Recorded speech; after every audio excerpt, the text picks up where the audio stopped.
What I'm going to be talking about today is the Charles Booth map of poverty, and basically it is a colour-coded map of London.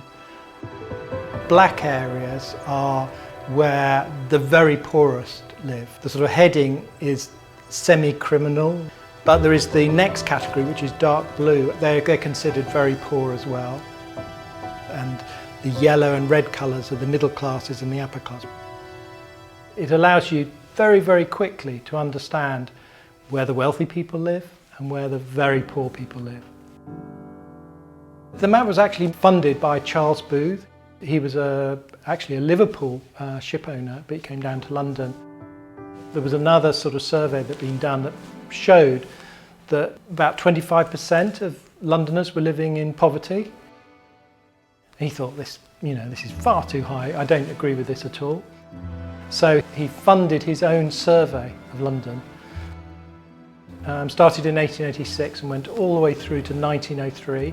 They used the London School Board visitors who went into all the different homes and would find out whether the kids were going to school or not. And this gave them a very, very good sense of conditions that the families were living in, or poverty in the case of the East End.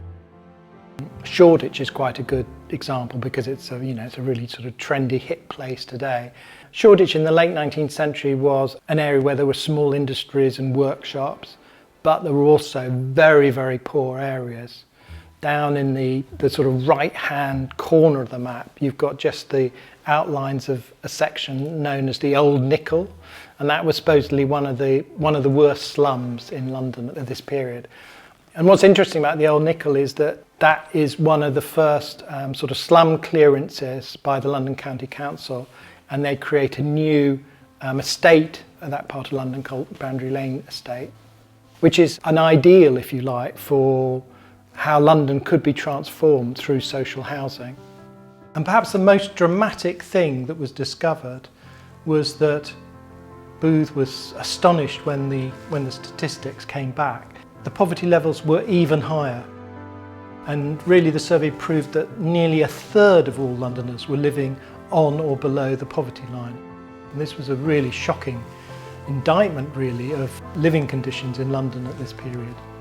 The pressure on a lot of Londoners at this period was just finding work, finding somewhere where they could bring a bit of money in to the family. And you'd see a lot of children on the streets not wearing shoes. It was very visible, I suppose. There is the contrast between wealth and poverty in the Victorian city, just like today, and we haven't really solved the poverty question in London, I would say. But if you look back, this Booth map of poverty gives you that sort of snapshot to show the complexity and the enormity of the problem that London is facing at this period.